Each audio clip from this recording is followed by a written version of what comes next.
Let me ask you something almost no one in relationships stops to consider. When you melt into your partner's emotions, when you absorb their stress, when you lose yourself in their moods, is that empathy? Or is it enmeshment disguised as love? There's a difference between being an intuitive, sensual, highly attuned lover and losing your center the moment someone you desire shifts their tone, their breath, and their energy. Today, I'm going to show you the difference between true empathetic sensitivity and enmeshment trauma, and why stillness, solitude, and energetic sovereignty aren't just spiritual practices. They're the sexiest relationship skills you'll ever master. Because nothing is more magnetic, nothing, than a lover who stays rooted in themselves.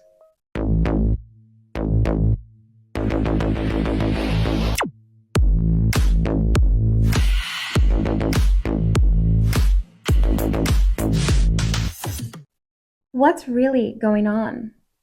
If you feel every emotion in the room, if you get thrown off center when someone you're attracted to is in a bad mood, if you start regulating their nervous system more than your own, you might think, this is just who I am. I'm a sensitive lover.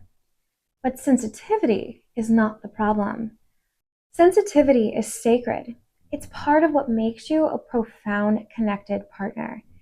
The issue is unboundaried sensitivity, sensitivity with no structure.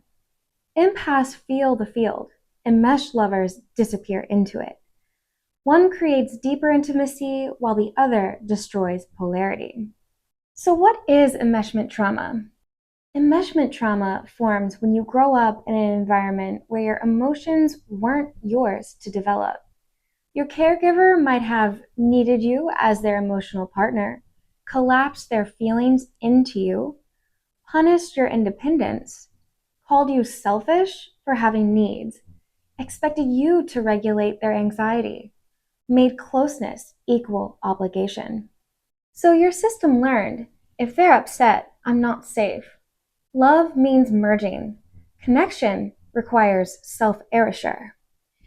And in your adult romantic relationships, this looks like anxiety when your partner pulls away, becoming who they need instead of who you are, mistaking intensity for intimacy, feeling responsible for their emotional landscape, losing your sensual magnetism under the weight of their moods, shape-shifting to keep the peace, confusing sexual chemistry with emotional fusion. This isn't empathy. It's survival-based devotion. And it's one of the biggest killers of polarity and erotic charge. So here's what real empathy is. True empathy, the kind that strengthens relationships and ignites erotic connection, is different. Empathy is deep intuitive awareness, feeling with, not for, remaining rooted while opening, connection without collapse. Empathy says, I feel you, but I'm still here in myself. Enmeshment says, I'll leave myself to hold you. Empathy stays embodied. Enmeshment exits the body. Empathy is intimacy. Enmeshment is self-abandonment disguised as love. Here's why stillness and alone time are medicine. If you're highly empathetic or you survived enmeshment trauma, stillness is not optional. Your erotic sovereignty depends on it, because when you constantly absorb other people's moods, fears, desires, expectations, or trauma patterns, you forget who you are. You stop being a lover with a pulse and start becoming a tuning fork for someone else's nervous system. Stillness is the rest. Solitude is the detox. Silence is how your body returns home. When you take space, your energy comes back into your spine. Your intuition becomes accurate again. Your sexual polarity resets. Your emotional tone separates from your partner's. Your center becomes magnetic again. Your energy is a river. Other people's energy is rain. When the rain never stops, you forget your own shape. Stillness lets the river remember itself. This is how shared energy fields work. When you're emotionally or erotically bonded with someone, your energetic fields merge. This is normal. This is intimacy. But if your boundaries are porous and unformed, that shared field becomes a fusion field. And you start absorbing their anxiety, their trauma, their insecurities, their projections, their sexual shame, their unresolved wounds. Not because you want to, because your system learned connection means carrying all of you. Oh, no love. Or even, if I don't merge with you, you'll leave. No, again. This is why you may feel drained after intimacy, foggy after arguments, dizzy after sex, ungrounded after long conversations, or overwhelmed after conflict. This isn't weakness. It's an old survival pattern trying to run your adult relationships. So here are some activities for grounding and recentering. Barefoot walking, deep belly breathing, salt baths, body oiling or self-massage, slow stretching, cold water on wrists, hand on heart, hand on belly, and low humming. Here are some centering practices. Clear what's yours versus theirs.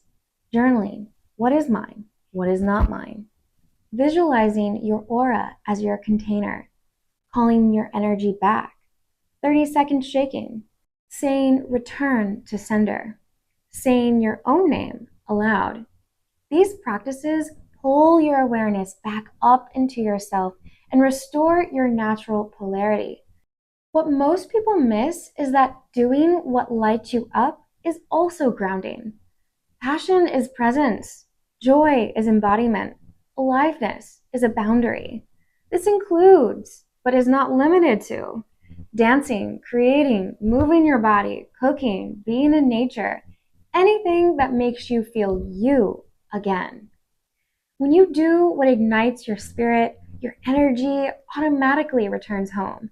Passion recenters you faster than anything else because it reminds you of who you are. You can also try some cord cutting. Let's talk about it. Not as woo-woo theatrics, but as real emotional hygiene for lovers. You form energetic cords with people you've been intimate with, have opened up to emotionally, have carried or rescued, have merged with, have bonded with sexually. Some cords nourish, while others drain. And some keep you tied to someone long after the relationship is over. So here's a cord cutting ritual, Enlightened Lover style. Sit in stillness. Imagine the person standing before you. See a cord between their solar plexus and yours. Say aloud, I return your energy to you. I call my energy back to me. What is not mine, I release. Visualize slicing the cord with a sword of light. Feel your center refill with your own power, and wrap your field in gold. You're not cutting off love, you're cutting off entanglement. You're choosing sovereignty over fusion. Your sensitivity is holy.